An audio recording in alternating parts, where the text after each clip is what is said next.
ஓம் சாந்தி. அவ்யக்த முரளி 16/1/1984. அவ்யக்த பாப்தாதா, மதுபன். இன்றைய முரளியின் தலைப்பு சுயராஜ்யம் உங்களுடைய பிறப்புரிமை. இன்று பாப்தாதா ராஜ்ய அதிகாரி சபையை பார்த்து கொண்டிருக்கிறாங்க. முழு கல்பத்திலும் மிகப்பெரிய ராஜ்ய அதிகாரி சபை இந்த சங்கமயுகத்துல தான் கூடுது. பாப்தாதா முழு உலகத்தின் பிராமண குழந்தைகளின் சபையை பார்த்துட்டு இருக்கிறாங்க. அனைத்து ராஜ்ய அதிகாரிகள் வரிசை கிரமமாக தன்னுடைய சம்பூர்ண நிலை அப்படிங்கிற ஆசனத்துல அமர்ந்திருந்து சுயராஜ்யத்தின் ஆன்மீக போதையில எப்படி கவலையில்லா ராஜாவாகி அமர்ந்திருக்கிறாங்க. ஒவ்வொருவரினுடைய நெற்றியினுடைய நடுவுல பிரகாசமாக மின்னிக் கொண்டிருக்கும் மணி எவ்வளோ அழகாக இருக்குது. அனைவருடைய தலையில வரிசை கிரமமான பிரகாசிக்கும் ஒளியினுடைய கிரீடத்தை பார்த்து கொண்டிருக்கிறாங்க. அனைவரும் கிரீடம் அணிந்திருப்பவங்க தான், ஆனா வரிசை கிரமமாக இருக்கிறாங்க.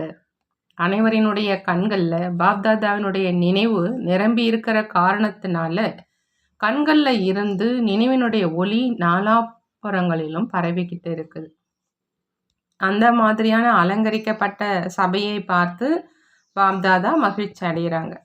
ஆகா, என்னுடைய ராஜ்ய அதிகாரி குழந்தைகளே, ஆகா, இந்த சுய ராஜ்யம் மாயாவை வென்றதனுடைய ராஜ்யம் அனைவருக்கும் பெருப்பெருமையாக கிடைச்சிருக்குது.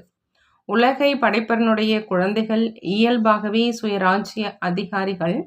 சுயராஜ்யம் உங்கள் அனைவரின் அநேக தடவைக்கான பிறப்புரிமை. இப்பொழுதைக்கானது இல்லை, ஆனால் மிக பழைய அநேக தடவைகள் பிராப்தி செஞ்சிருக்கும் அதிகாரம் நினைவு இருக்குதா அப்படின்னு பாபா கேட்குறாங்க. நினைவு இருக்குது தான் இல்லையா? அநேக தடவைகள் சுயராஜ்யத்தின் மூலமா உலகினுடைய ராஜ்யத்தை அடைஞ்சிருக்கீங்க. நீங்கள் இரட்டை ராஜ்ய அதிகாரிங்க. சுயராஜ்யம் மற்றும் உலக ராஜ்யம். சுயராஜ்யம் சதா காலத்துக்காக ராஜயோகியாக இருப்பவரிலிருந்து ராஜ்ய அதிகாரியாக ஆக்கி விடுகிறது. சுயராஜ்யம் திரிநேத்ரி, திரிகால தரிசி, 3 உலகங்களின் ஞானம் நிறைந்தவர், அதாவது திரிலோகிநாத்தாக ஆக்கிடுது. சுயராஜ்யம் முழு உலகத்துல கோடியில சிலர், அந்த சிலரிலும் சிலரான விசேஷ ஆத்மாவாக ஆக்கிடுது. சுயராஜ்யம் தந்தையினுடைய கழுத்தின் மாலையாக ஆக்கிடுது. பக்தர்களினுடைய மந்திரத்தை ஜெபிக்கும் மாலையாக ஆக்கிடுது. சுயராஜ்யம் தந்தையின் இதய சிம்மாசனதாரி ஆக்கிடுது. சுயராஜ்யம் அனைத்து பிராப்திகளின் பொக்கிஷங்களின் அதிபதியாக ஆக்கிடுது. உறுதியான, ஆடாத, அசையாத, இடவிடாத அனைத்து அதிகாரங்களை அடைய செஞ்சிடுது. நீங்க அந்த மாதிரியான சுயராஜ்ய அதிகாரி சிரேஷ்ட ஆத்மாக்கள் தான் இல்லையா அப்படின்னு பாபா கேட்குறாங்க. நான் யார் அப்படிங்கிற இந்த கேள்விக்கான பதிலை மிக நல்ல முறையில் தெரிஞ்சுக்கிட்டீங்க தான் இல்லையா? நான் யார், இந்த பட்டத்துக்கான மாலை எவ்வளோ பெருசு, நினைவு செஞ்சுக்கிட்டே இருங்க. மேலும் ஒவ்வொரு மணியையும் நகர்த்தி கொண்டே இருங்க. எவ்வளோ குஷி இருக்கும். தன்னுடைய மாலையை நினைவில் கொண்டு வந்தீங்க அப்படின்னா எவ்வளோ போதை இருக்கும். அந்த மாதிரியான போதை இருக்குதா? இரட்டை வெளிநாட்டினருக்கு இரட்டை போதை இருக்கும். அழியாத போதை தான் இல்லையா? இந்த போதையை யாராவது குறைக்க முடியுமா? அனைத்து சக்திகள் நிறைந்த அதிகாரத்தின் எதிரில் வேறு எந்த சக்தி இருக்க முடியும்? அலட்சியம் அப்படிங்கிற ஆழ்ந்த தூக்கத்தில் மட்டும் தூங்கி விடுறீங்க. பிறகு உங்களுடைய அதிகாரத்தின் சாவியை, அதாவது நினைவை மாயா திருடிடுது. அநேகர்கள் அந்த மாதிரி தூக்கத்தில் தூங்கிடுறாங்க. என்ன நடக்குது அப்படின்னு அவங்களுக்கு தெரியாது. இந்த அலட்சியம் அப்படிங்கிற தூக்கம் சில நேரம் ஏமாற்றத்தையும் கொடுத்துடுது. பிறகு நான் தூங்கி கொண்டு இருக்கல, விழிச்சிட்டு தான் இருக்கிறேன் அப்படிங்கிற அனுபவம் செய்விக்குது. ஆனால் திருடு போய்விட்டது அப்படின்னு தெரிய வர்றதில்லை. பார்க்க போனா பிரகாசமாக ஒளிவிடும் ஜோதி சர்வ சக்திவானின் அதிகாரத்தின் எதிரில் எந்த ஒரு அதிகாரமும் இல்லை. கனவுல கூட எந்த ஒரு அதிகாரமும் அசைக்க முடியாது. நீங்க அந்த மாதிரியான ராஜ்ய அதிகாரிகள். புரிந்ததா அப்படின்னு பாபா கேட்குறாங்க. நல்லது. இன்றும் சந்திக்கும் சபையில் வந்திருக்கிறோம். எப்படி குழந்தைகள் பாபாவை சந்திப்பதற்கான தன்னுடைய டர்ன், அதாவது வாய்ப்புக்காக காத்து கொண்டு இருக்கிறாங்க, அதே மாதிரி தந்தையும் குழந்தைகளின் சந்திப்பை ஆவாகனம் செய்கிறாங்க. தந்தைக்கு அனைத்தையும் விட மிக பிரியமான காரியமே குழந்தைகளை சந்திப்பது தான். அது அவ்வியக்த ரூபத்திலும் வியக்த ரூபத்திலும் இருக்குது. தந்தையினுடைய தினசரி நிகழ்ச்சி நிரலின் விசேஷ காரியம் கண்டெடுக்கப்பட்ட அன்புக்குரிய குழந்தைகளோடு சந்திப்பு செய்வதற்கானது தான். அவங்கள அலங்கரித்து பாலனை செஞ்சு சமமாக ஆக்கி உலகத்தில் எதிரில் பொறுப்பாளராக ஆக்கணும். இந்த காரியம்தான் தினசரி இருக்குது. பாபா இதில் மிகவும் பிஸியாக இருக்கிறாங்க. விஞ்ஞானிகளை தூண்டுதல் செய்கிறாங்க என்றாலும் அதுவும் குழந்தைகளுக்காகத்தான். பக்தர்களுக்கு பாவனையின் பலனை கொடுக்கிறார் அப்படின்னாலும் குழந்தைகளைத்தான் முன்னுக்கு வைக்கிறார். பிந்துவையும் யாரும் தெரிஞ்சிக்கல, தேவி தேவதைகளைத்தான் தெரிஞ்சிருக்கிறாங்க. பக்தர்களின் எதிரிலும் குழந்தைகள் தான் பிரத்யட்சம் செய்கிறார். அனைவரையும் முக்தியில் அழைச்சிட்டு செல்றோம் என்றாலும் குழந்தைகள் உங்களுக்கு சுகம் சாந்தி நிறைந்த ராஜ்யம் கொடுப்பதற்காகத்தான் அப்படிங்கிறாங்க பாபா. அந்த மாதிரி சதா காலத்துக்குமான சுயராஜ்ய அதிகாரி, எப்பொழுதும் உறுதியான இடைவிடாத ஆடாத நிலையில நிலைத்திருக்கக்கூடிய, எப்பொழுதும் ஆன்மீக போதையில் அழியாது இருக்கக்கூடிய இரட்டை ராஜ்ய அதிகாரி பாப்தாதாவின் கண்களில் நிரம்பி இருக்கும் கண்ணின் மணிகளுக்கு பாப்தாதாவின் அன்பு நினைவுகள் மற்றும் நமஸ்காரம் செய்கிறாங்க. நாமும் நம்மளுடைய பாப்தாதாவுக்கு அன்பு நினைவுகள் மற்றும் நமஸ்காரம் செய்வோம். தாதி அவங்க சென்னை, பெங்களூர், மைசூர் மற்றும் கல்கத்தாவுக்கு சேவைக்காக சுற்றி வந்து மதுபன் வந்தடைந்திருக்கிறார். தாதிஜியை பார்த்து பாப்தாதா கூறினார், ஒவ்வொரு அடியிலும் பல மடங்கு சேவை நிரம்பி இருக்குது. சக்கரவர்த்தியாகி சக்கரம் போல் சுற்றி வந்து தன்னுடைய நினைவு சின்ன ஸ்தானத்தை உருவாக்கிட்டீங்க. எத்தனை இடங்கள் தீர்த்த ஸ்தானங்களாக ஆகிடுச்சு. மகாவீர் குழந்தைகள் சுற்றி வருவது அப்படின்னா நினைவு சின்னங்களை உருவாக்குவது. ஒவ்வொரு குழந்தைகளிலும் அவரவர்களுடைய விசேஷம் இருக்குது. இந்த சுற்றி வந்ததிலும் அநேக ஆத்மாக்களின் இதயத்தின் விருப்பங்களை நிறைவேற்றும் விசேஷம் இருந்தது. இந்த இதயத்தின் ஆசையை நிறைவேற்றுவது அப்படின்னா வரதானியாக ஆவது. வரதானியாகவும் ஆகியிருக்கீங்க, மேலும் மகாதானியாகவும் ஆகியிருக்கீங்கன்னு பாபா சொல்கிறாங்க. நாடக திட்டப்படி என்னென்ன நிகழ்ச்சிகள் உருவாகுதோ அதில் அநேக ரகசியங்கள் நிரம்பி இருக்குது. அந்த ரகசியங்கள் உங்களை அங்கே அழைச்சிட்டு சென்றுடுதுங்கிறாங்க பாபா. நல்லது. ஜானகி தாதியோடு அவ்வியக்த பாப்தாதா சந்திக்கிறாங்க. நீங்கள் அனைவருக்கும் பெயரின் தானம் கொடுக்குறீங்க.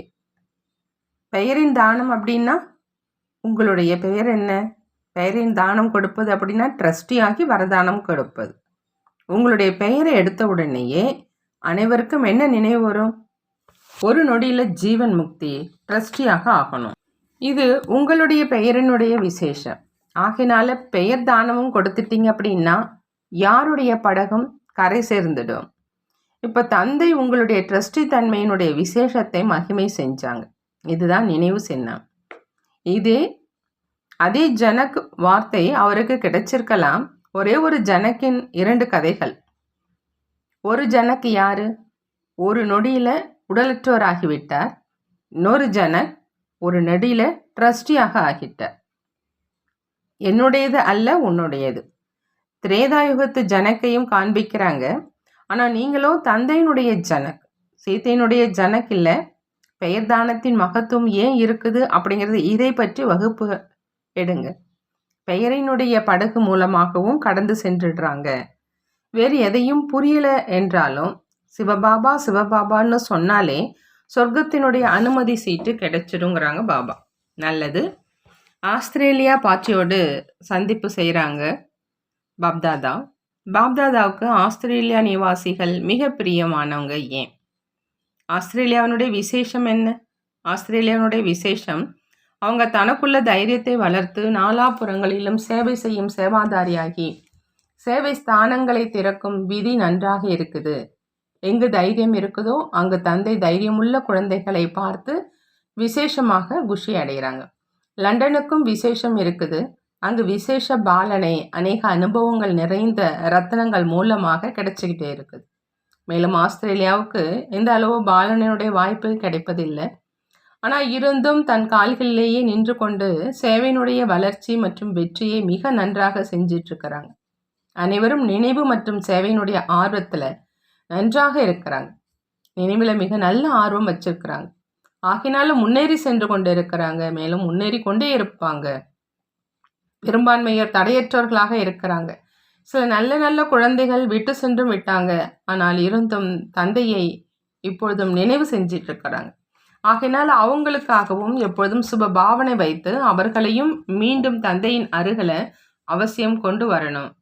அந்த மாதிரியான ஊக்கம் வருதுதான் இல்லையா அப்படின்னு பாபா கேட்குறாங்க. மரத்திலிருந்து கொஞ்சம் பழங்கள் கீழே விழத்தான் செய்யும். புதிய விஷயம் ஒன்றும் இல்லை. ஆகையினால இப்போ தன்னையும் மற்றவர்களையும் அந்த மாதிரி உறுதியானவர்களாக ஆக்குங்கிறாங்க. அதனால அவர்களும் வெற்றி சொரூபம் ஆகிடணும். வந்திருக்கும் இந்த குரூப் உறுதியானது தான் இல்லையா? இதற்கிடையே மாயா பிடிச்சு விடாதே.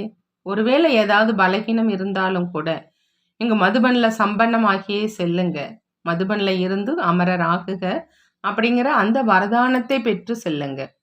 அந்த மாதிரியான வரதானத்தை எப்போதும் தன்னோடு வச்சுக்கிங்க. மேலும் மற்றவர்களையும் இதே வரதானத்தினால விழிப்படைய செய்யுங்க. இரட்டை வெளிநாட்டு குழந்தைகள் அவங்க மேல பாப்தாதாவுக்கு பெருமிதம் இருக்குது. உங்களுக்கும் தந்தை மீது பெருமிதம் இருக்குது இல்லையா? முழு உலகத்தினர்ல இருந்து நாங்க தந்தையை தெரிஞ்சுக்கிட்டோம் அப்படிங்கிற அந்த போதை உங்களுக்கு இருக்குது இல்லையா? எப்பொழுதும் இதே குஷியில மற்றும் போதையில அழியாதவர்களாக இருங்க. இப்போ பாப்தாதா அனைவனுடைய புகைப்படத்தையும் எடுத்துட்டாங்க. பிறகு நீங்க வந்திருக்கீங்க என்று புகைப்படத்தை காண்பிப்போம். மாயானுடைய ஞானம் நிறைந்தவராகவும் ஆகிப்போங்க. ஞானம் நிறைந்தவர் ஒரு பொழுதும் ஏமாற்றம் அடைய மாட்டாங்க. ஏன் அப்படின்னா மாயா எப்பொழுது வருது, மேலும் எப்படி வருது அப்படிங்கிற இந்த ஞானம் இருக்கிற காரணத்தினால எப்பொழுதும் நீங்கள் பாதுகாப்பாக இருக்க முடியும். மாயா எப்போ வருது அப்படின்னு தெரியும் இல்லையா? எப்போ தந்தையை விட்டு விலகி தனியாக ஆகிறாங்களோ அப்போ மாயா வருது. எப்பொழுதும் இணைந்திருப்பதனால மாயா ஒரு பொழுதுமே வராது. ஆஸ்திரேலியாவினுடைய விசேஷம் அதிகமாக பாண்டவ சேனை பொறுப்பில் இருப்பவர்களாக இருக்கிறாங்க. இல்லை அப்படின்னா பெரும்பான்மையோர் சக்திகள் தான் இருப்பாங்க. இங்கு பாண்டவர்கள் அதிசய காரியம் செஞ்சிருக்கிறாங்க. பாண்டவர்கள் அப்படின்னா எப்பொழுதும் பாண்டவ பதியின் உடன் இருக்கிறவங்க. பாண்டவர்கள் அப்படின்னா எப்பொழுதுமே பாண்டவ பதியின் உடன் இருக்கிறவங்க. நல்ல தைரியம் வச்சிருக்கிறாங்க. பாப்தாதா குழந்தைகளுடைய சேவைக்காக வாழ்த்துக்கள் சொல்றாங்க. இப்போ அழியாதவர் ஆகுக அப்படிங்கிற வரதானத்தை எப்பொழுதும் தன்னோடு வைத்து கொள்ள வேண்டும் அப்படின்னு பாபா சொல்றாங்க. நல்லது. அடுத்ததான் பிரேசில் நாட்டை சேர்ந்தவர்களோடு அவ்யக்த பாப்தாதா சந்திக்கிறாங்க.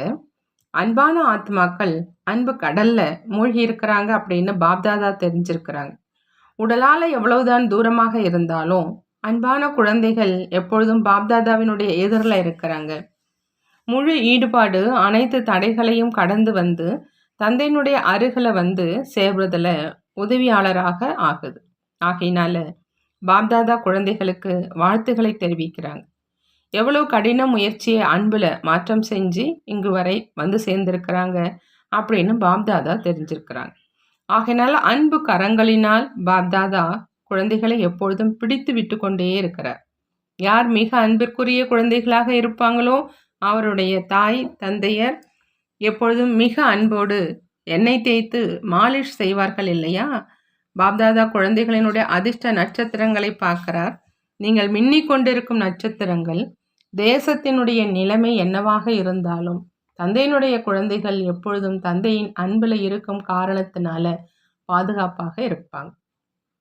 பாப்தாதாவினுடைய பாதுகாப்பு குடநிழல் எப்பொழுதும் உங்களுடன் இருக்குது. நீங்கள் அந்த மாதிரியான கண்டெடுக்கப்பட்ட செல்ல குழந்தைகள் அநேக கடிதங்களின் மாலையை பாப்தாதாவின் கழுத்தில் போட்டாங்க. இதற்கு பலனா அனைத்து குழந்தைகளுக்கும் பாப்தாதா அன்பு நினைவுகளை கொடுக்கறாங்க. எவ்வளவோ அன்போடு கடிதம் எழுதியிருக்கிறாங்களோ, செய்தி கொடுத்திருக்கிறாங்களோ அந்த அளவே அன்போடு அதை ஏற்றுக்கொண்டோம் அப்படின்னு அனைவரிடமும் சொல்லுங்க. மேலும் தைரியமுள்ள குழந்தைகளுக்கு தந்தையினுடைய உதவி எப்பொழுதுமே இருக்குது, மேலும் எப்பொழுதுமே இருக்கும். மாலை கிடைச்சது. மேலும் மாலையின் மணிகளை பாப்தாதா இப்போ நினைவு செஞ்சிட்ருக்கிறார். உடலால் தூரமாக இருந்தாலும் மனதால் இவர்கள் அனைவரும் மதுபனி வாசிகள் அப்படின்னு பாப்தாதா தெரிஞ்சிருக்கிறாங்க. மனதால் எப்பொழுது மன்மனா பாபா ஆக இருக்கும் காரணத்தினால தந்தையினுடைய அருகில் மற்றும் எதிரில் இருக்கிறாங்க. அந்த மாதிரி அருகில் மற்றும் எதிரில் இருக்கும் குழந்தைகளை பாப்தாதா எதிரில் பார்த்து ஒவ்வொருத்தவங்களுக்கும் அவங்களுடைய பெயரையும் சேர்த்து அன்பு நினைவுகளை கொடுக்கிறார். மேலும் எப்பொழுதும் சிரேஷ்டமாக ஆக்கும் சேவையில் முன்னேறி சென்று கொண்டே இருங்க அப்படிங்கிற இந்த வரதானத்தையும் அனைத்து கண்டெடுக்கப்பட்ட குழந்தைகளுக்கும் கொடுக்கிறார். அனைவரும் தங்களுடைய பெயரை சேர்த்து அன்பு நினைவை ஏற்றுக்கொள்ளுங்கள் அப்படிங்கிறாங்க பாபா. நல்லது. பாபா வரதானம் கொடுக்கறாங்க. சாந்தியின் சக்தி மூலமாக அனைவரையும் ஆகர்ஷணம் செய்யக்கூடிய மாஸ்டர் சாந்தி தேவா ஆகுக. மாஸ்டர் சாந்தி தேவாக ஆகணும் அப்படின்னு சொன்னாக்கா பாபா சொல்றாங்க, சாந்தியினுடைய சக்தியின் மூலமா அனைவரையும் கவர செய்யணும், ஆகர்ஷணம் செய்யணும். அவங்க தான் மாஸ்டர் சாந்தி தேவாக ஆக முடியும். எப்படி வாய்வழி மூலமா சேவை செய்வதற்கான முறை வந்துடுச்சு, அதே மாதிரி இப்போ சாந்தியினுடைய அம்பை பாய்ச்சிங்க. அந்த சாந்தியினுடைய சக்தி மூலமா மணலிலும் பசுமையான தோட்டத்தை உருவாக்க முடியும் இல்லையா? எவ்வளவுதான் கடும் பாறையாக இருந்தாலும் அதிலும் தண்ணீரை எடுக்க முடியும். இந்த சாந்தியின் மகான் சக்தியை எண்ணம், சொல் மற்றும் செயல்ல நடைமுறையில கொண்டு வந்தீங்க அப்படின்னா மாஸ்டர் சாந்தி தேவாக ஆக்கிடுவீங்க. பிறகு சாந்தியினுடைய கரணங்கள் உலகின் அனைத்து ஆத்மாக்களுக்கும் சாந்தியினுடைய அனுபவத்தின் பக்கம் ஆகர்ஷணம் செய்யும். மேலும் நீங்கள் சாந்தியின் காந்தமாக ஆயிடுவீங்கிறாங்க பாபா. அடுத்தது ஸ்லோகன்ல பாபா சொல்றாங்க, ஆத்ம அபிமானி நிலையின் விரதத்தை கடைபிடிச்சிங்க அப்படின்னா விருத்திகள், அதாவது உள் உணர்வுகள் பரிவர்த்தனையாக ஆயிடும். ஆத்ம அபிமானி நிலையினுடைய விரதத்தை கடைபிடிச்சா விருத்திகள், அதாவது உள் உணர்வுகள் பரிவர்த்தனையாக ஆயிடுங்கிறாங்க பாபா. நல்லது. ஓம் சாந்தி. நன்றி பாபா, நன்றி.